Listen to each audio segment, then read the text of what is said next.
1174 کا سال تھا۔ مشرقی بحیرہ روم کے کنارے واقع صلیبی قلعے اب ویسے مضبوط نہیں رہے تھے جیسے کبھی ہوا کرتے تھے۔ صلاح الدین ایوبی مصر اور شام کو متحد کر چکا تھا، اور اس کا نام اب صرف مسلمانوں میں نہیں بلکہ صلیبی قلعوں کے اندر بھی خوف کی علامت بن چکا تھا۔ اسی دور میں ایک سرحدی قلعے کا لارڈ، جسے لوگ لورڈ جودس کہتے تھے، اپنی فصیل پر کھڑا دور افق کو دیکھ رہا تھا۔ باہر سے سب کچھ پرسکون لگتا تھا، مگر اندر حالات بدل رہے تھے۔ سپاہیوں میں اعتماد کم ہو رہا تھا، اتحادی ریاستیں ایک دوسرے پر شک کرنے لگی تھیں، اور ہر خط جو یروشلم سے آتا تھا کسی نئی شکست کی خبر لاتا تھا۔ لورڈ جودس ایک تجربہ کار جنگجو تھا۔ اس نے کئی لڑائیاں دیکھی تھیں، مگر یہ پہلی بار تھا کہ اسے دشمن کی طاقت سے زیادہ اپنے انجام کا خوف محسوس ہو رہا تھا۔ اسے لگتا تھا کہ صلیبی قیادت وقت کو سمجھنے میں ناکام ہو رہی ہے۔ یہ وہ لمحہ تھا جب خوف نے اس کے دل میں جگہ بنانی شروع کی، اور تاریخ میں اکثر یہی لمحہ ہوتا ہے جہاں انسان کا اصل امتحان شروع ہوتا ہے۔ لورڈ جودس کو صرف تلوار کا علم نہیں تھا، وہ سیاست کو بھی سمجھتا تھا۔ اس کے پاس زمین تھی، سپاہ تھی، اور ایک نام تھا، مگر ان سب کے باوجود اس کے دل میں ایک خلا پیدا ہو چکا تھا۔ وہ دیکھ رہا تھا کہ صلیبی ریاستیں آپس میں بٹی ہوئی ہیں۔ ہر لارڈ اپنی بقا کی فکر میں تھا۔ کسی کے پاس کوئی واضح منصوبہ نہیں تھا کہ صلاح الدین جیسے منظم اور مضبوط لیڈر کا مقابلہ کیسے کیا جائے۔ جودس کے لیے مسئلہ ایمان مذہب نہیں تھا، مسئلہ اقتدار تھا۔ وہ سوچتا تھا کہ اگر یہ جنگ ہار دی گئی تو اس کا انجام کیا ہوگا؟ کیا وہ بھی باقی شکست خوردہ لارڈز کی طرح تاریخ کے حاشیے میں چلا جائے گا؟ یہ سوالات آہستہ آہستہ اس کے فیصلوں کو بدلنے لگے۔ وہ خود کو دوسروں سے زیادہ ہوشیار سمجھنے لگا۔ اسے یقین ہونے لگا کہ وہ وقت سے پہلے حقیقت کو دیکھ رہا ہے۔ یہی وہ سوچ تھی جس نے اسے باقیوں سے الگ کر دیا، اور یہی الگ ہونا بعد میں اس کے زوال کی پہلی سیڑھی بنا۔ ان برسوں میں صلاح الدین ایوبی کی طاقت واضح ہو چکی تھی۔ اس کی فوج صرف تعداد میں نہیں، نظم و ضبط میں بھی مضبوط تھی۔ وہ جلد بازی نہیں کرتا تھا، ہر قدم ناپ تول کر اٹھاتا تھا۔ صلیبی قلعوں میں اس کا ذکر جنگ سے زیادہ حکمت کے طور پر ہوتا تھا۔ لورڈ جودس یہ سب سن رہا تھا۔ وہ جانتا تھا کہ یہ کوئی عام دشمن نہیں۔ اسے لگنے لگا کہ آنے والے برس فیصلہ کن ہوں گے۔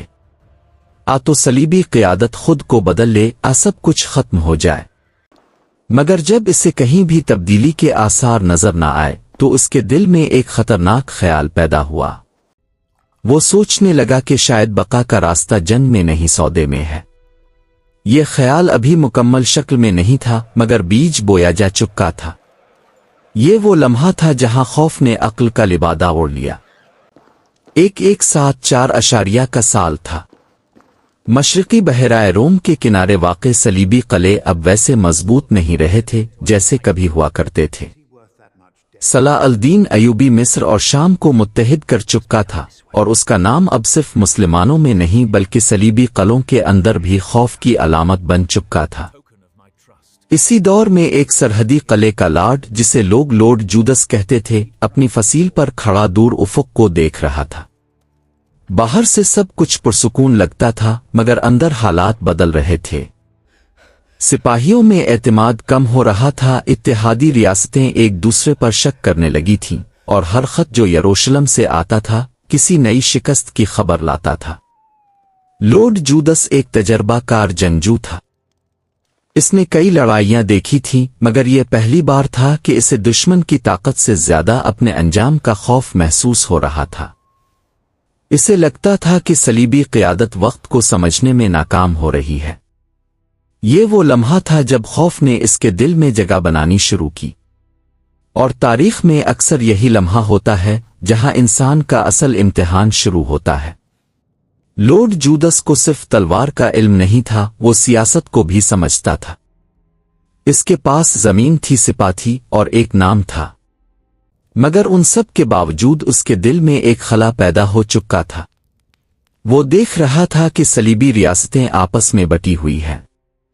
ہر لارڈ اپنی بقا کی فکر میں تھا۔ کسی کے پاس کوئی واضح منصوبہ نہیں تھا کہ صلاح الدین جیسے منظم اور مضبوط لیڈر کا مقابلہ کیسے کیا جائے۔ جودس کے لیے مسئلہ ایمان مذہب نہیں تھا، مسئلہ اقتدار تھا۔ وہ سوچتا تھا کہ اگر یہ جنگ ہار دی گئی تو اس کا انجام کیا ہوگا؟ کیا وہ بھی باقی شکست خوردہ لارڈز کی طرح تاریخ کے حاشیے میں چلا جائے گا؟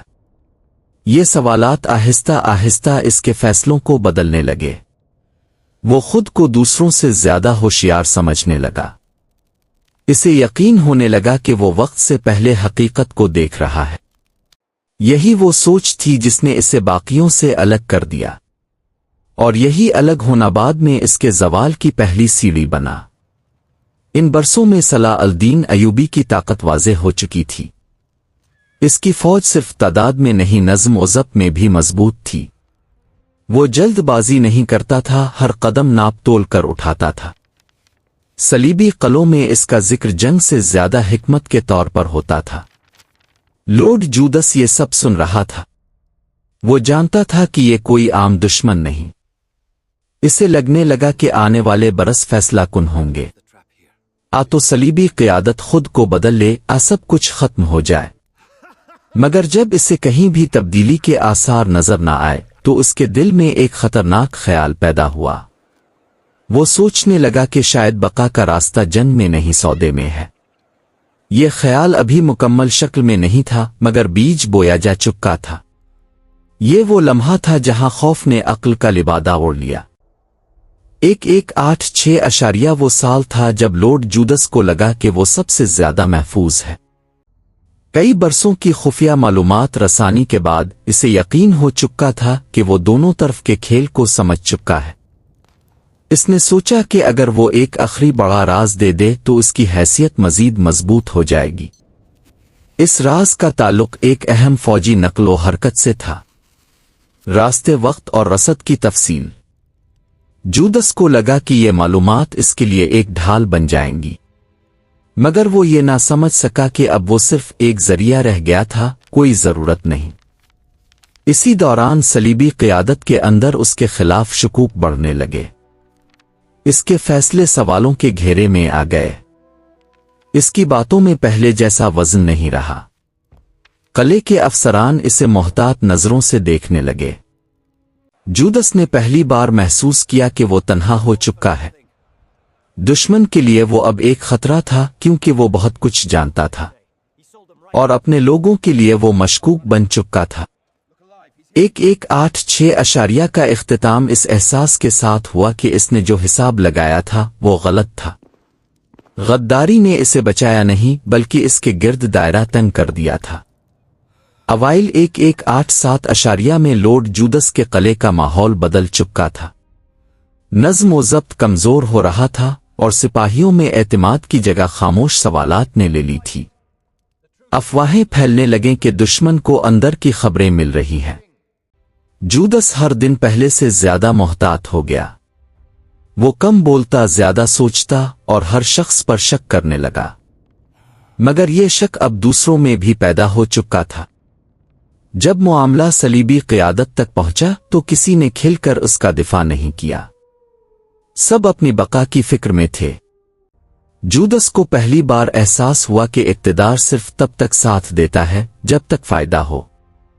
یہ وہ مرحلہ تھا جب اس کا قلعہ عملی طور پر اس کے ہاتھ سے نکلنے لگا۔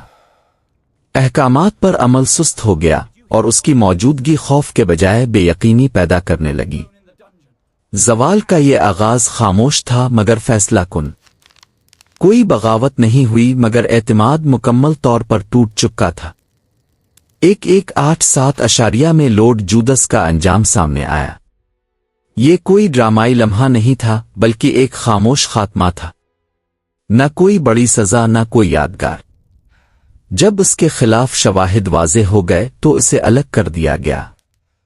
نہ دشمن نے اسے اپنایا، نہ اپنے لوگوں نے بچایا۔ اس کے قلعے، اس کی طاقت اور اس کا نام سب ایک ساتھ ختم ہو گئے۔ وہ شخص جو کبھی فیصلے کرتا تھا اب خود فیصلوں کا شکار بن چکا تھا۔ اس کے پاس کہنے کے لیے بہت کچھ تھا مگر سننے والا کوئی نہیں تھا۔ تاریخ میں اس کا نام کسی بہادر اور دانشمند کے طور پر نہیں آیا، بلکہ ایک انتباہ کے طور پر محفوظ ہو گیا۔ اس انجام میں سب سے اہم بات یہ تھی کہ اسے کسی نے قتل نہیں کیا، اس کی حیثیت، اس کا کردار اور اس کی پہچان ختم ہو چکی تھی، اور بعض اوقات یہی سب سے بڑی سزا ہوتی ہے۔ لارڈ جودس کی کہانی 1187 اشاریہ پر ختم نہیں ہوتی، بلکہ وہیں سے اس کا اصل مطلب شروع ہوتا ہے۔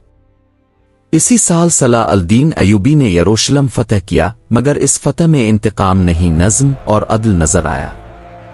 صلاح الدین نے ثابت کیا کہ اصل طاقت صرف دشمن کو شکست دینے میں نہیں، بلکہ فتح کے بعد خود پر قابو رکھنے میں ہوتی ہے۔ اس کے مقابلے میں جودس کی کہانی ایک واضح سبق بن گئی۔ یہ کہانی ہمیں بتاتی ہے کہ غداری وقتی فائدہ دے سکتی ہے، مگر دیر پا تحفظ نہیں۔